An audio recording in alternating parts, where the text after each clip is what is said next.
You're excited about this win. You should be. Do you know when the last time you were this pumped about a win? Whew, man. Notre Dame, 17. Has to be. Has to be. I mean, this kind of pumped? Yeah. I mean, there's been wins and everything, but yeah, I'm definitely more pumped since I'm more pumped now than I was against Clemson last year, for sure. You know, excuse me, even, yeah, the Florida State 6 touchdown game, maybe in 22 or 21. 20, whenever that was. 20, because 1, 2, and 3 we lost. But 20, the 6 touchdown win. But yeah, I would say like those would probably in the last 10 years be the top three. Notre Dame 17, honorable mention to Virginia Tech, which was the week before that, the 6 touchdown beatdown over Florida State, and then Clemson last year. Those are the ones, but like, and I would say like this and the Florida State beatdown are probably along, because I had jokes that day for sure. But this is this is top two. I'm not sure if it's one or two, but I would say those two games. But especially to set the tone in this way heading into this season and everything, and validating everything that we've said, the process of building this team, of getting, you had a ready-made team, and then you get an elite quarterback, and everybody said, well, Cam is not even when you shared that they had him ranked 14 in the country on Pro Football Focus, I lost my damn mind, because you have got to be kidding me. You have to be kidding me. I'm sorry. But yeah, everything that you're doing, and in the way that you're doing it, this win here, this is what we were talking about, of proof of concept for Mario Cristobal building this program. You have to go somewhere, and you have to finally give if this had been the opener last year, Jeremiah Smith is a Miami Hurricane, and he scores 2 touchdowns in the opener wearing orange and green, or all white stormtroopers, not in Columbus, for that team up there. I feel very firmly about that. If this was then, right? But now you've given everybody proof positive that the concept works to an elite level. And shout out to the Florida Gators for bringing all of those elite recruits to see this. And it honestly turned from a Florida Gators visitor weekend to a Miami Hurricanes visitor weekend. Canesville was most epic away game experience. It really was. And I don't know if y'all saw, but where they have the recruits is right behind the hedges of one of the end zones. And that end zone was in the corner where they gave Miami fans their 4,000 tickets, right by the tunnel to the away team locker room. So that's why you saw Justin Scott, 5-star signee, true freshman who played meaningful snaps, go up to DJ Pickett, 5-star, top 5 All-American player in this recruiting class. Justin Scott is also roommates with Booker Pickett Jr., who's DJ Pickett's cousin, who's currently on this roster. Go over to him and dap him up, and the whole team. And then you got those 2 young ladies from the Florida recruiting department screaming at and pushing Miami players. I don't believe that they should be touching Miami players in any way, shape, form, or fashion. But hey, that's not my judgment call. But even when they were directing gently the players away from in front of there, the team just had a party on the field after the game, and they're celebrating with the fans and everything, and the recruits are right there. So you don't necessarily have to be face to face like this. You can be 5 feet over there. Hey, come to Miami. Don't talk to them. Sis, you can't tell me what, like, you can gently direct me not to go over there. You cannot tell me what to say. Anyways, come to Miami. Don't go to Florida. You see what that is? Hey, come on down. Come to death row. You bad with it, right? Come to death row. Let's go. Let's get it. And hey, that touchdown, the Heisman play. You know the one I'm talking about.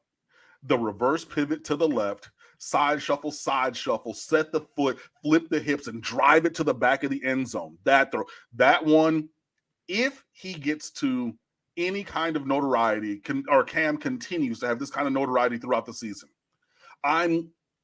I'm not sure if that's the first play on his elite level Heisman Trophy, whatever highlight, or if it's one of the final 3 plays to like make the point at the end. I think because it was in the opener, it's probably the opening play. But that was like a Heisman Trophy like moment on the montage, right? That touchdown throw was in that end zone in front of the recruits. The safety number 12 who couldn't get there as Cam zipped that ball into the back of the end zone, he went into the hedges like the Homer Simpson meme, and you see recruits in the front row get up and they're like, oh, like with a nasty face, like, oh, bro, like, yo, like, what are you doing? It, again, minus the fact that we left however many points, but lots of them on the field. Man, I don't know that it could have been a better day. I don't know that it could have. It was truly epic. I love it. I love it. It was quite the display, I got to say. It. I was at the point when Miami drove the ball down the field for a final field goal. Correct me if I'm wrong.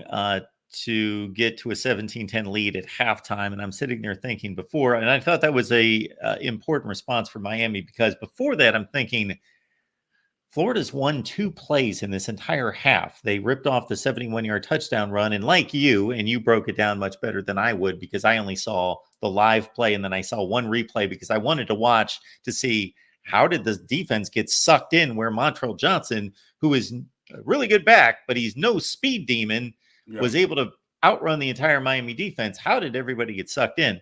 That play, and then the Cam Ward play, where he threw off his back foot and across the field, and they picked it off. But great response, of course, by the Miami defense to shut it down right there and force the field goal. But I'm thinking Florida's won 2 plays in this game, basically, and it's 14-10. It was, but it didn't. No, it was. Sorry, it was 17-10, and then we got the touchdown on the smash route. So when Montrell Johnson scored, he got it to within 17-10. It was 17-3. You're correct. It was 17. That's right. It was 17-3. He got it to within 17-10, and then Miami scored a touchdown to make it 24-10 at half. Right before the half, yeah. Yes. Okay. That's right.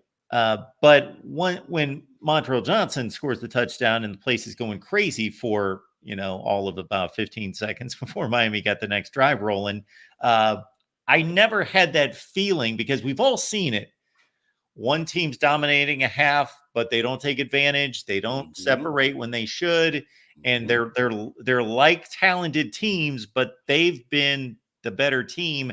They've given the other team life. But I didn't have that feeling. I didn't have that feeling like, uh-oh. No, I just thought, okay, it's just a matter of time. It doesn't have that feel. I don't have confidence that Florida can do anything about this.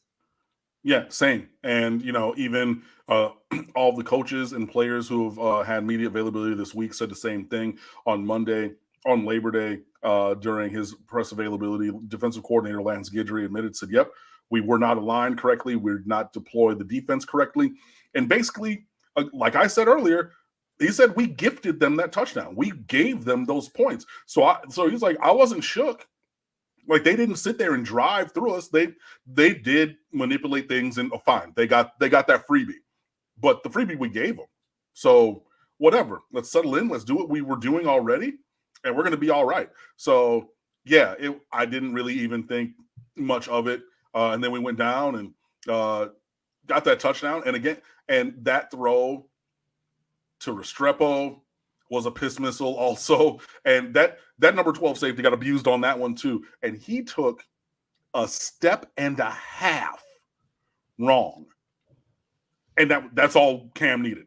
Because smash is a high-low concept. If it can be an out or a curl, and then you have a flag behind it, and that's what it was. And he took a step and a half towards, and on that play, I believe we ran out as the short route, the underneath. And that was it. A little step and a half. It wasn't even like he was far away and everything, but like that window was open enough.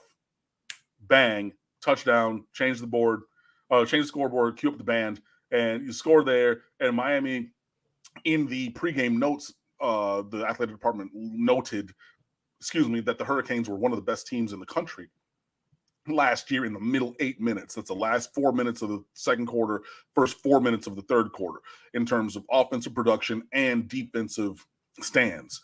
And that bore itself out to be true. We get the ball coming out of halftime after we've already scored. You go down and score again. So, yeah, a 17-10 game after that freebie touchdown, after the second Mark Fletcher rushing touchdown where he jumped over the top. You're going from 3:21 left in the second quarter to 12:25 of the third, so less than 3 minutes in. So it's about the middle six.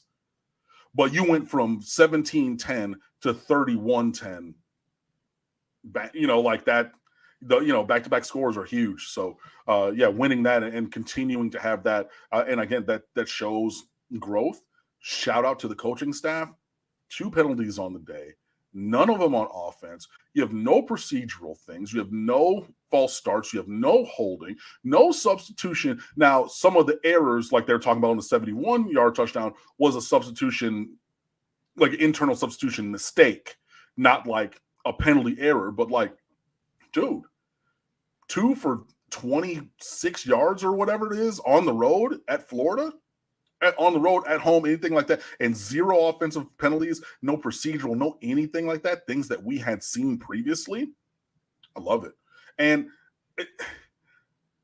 timeouts in the first half were not necessarily used great. And I really feel even stronger about that because the 71-yarder came after a Miami called timeout on the first play of that ensuing drive. And that, again, a nitpicking area for growth. But is it nitpicking when it's their only, or, half of their touchdowns and it's a freebie that we gave them? And again, Miami came out on defense, had some substitution and alignment things, said, timeout, came back with the same errors in alignment and gave up a 71-yarder. Like, I would like to see that get tightened up. So there are areas for growth, but shout out to the staff and players and everybody for, already showing demonstrable steps forward. And again, it's just when you do things the right way and you build things the right way, eventually, and you have elite players. And shout out to Cam Ward, because like his presence on this roster elevates everything this season. But you're seeing it go in that right way, and it needs to continue. 385 through the air, and if they get that running game going with Martinez and Fletcher, they will have one of the best offenses in the country if that happens. Knox Kane 94. Cam, who gets fired first, Florida head coach or idiot who put the recruits next to the Miami locker room tunnel entrance? Man, I know that their recruiting department has had some uncomfortable team meetings recently. And it's not Zoom. You guys can come into the office. We're going to go into the conference room and you're going to, we're going to sit around the table and we're going to ideate live, type thing. But I mean, look, if they win and if they play well, that's actually an elite recruit experience. I'm pretty sure. But yeah, Miami took full advantage of that. So I think maybe it's going to be a performance improvement plan for the recruiting staff, as opposed to termination. But yeah, I don't think that Billy Napier makes it to Halloween, honestly and truly.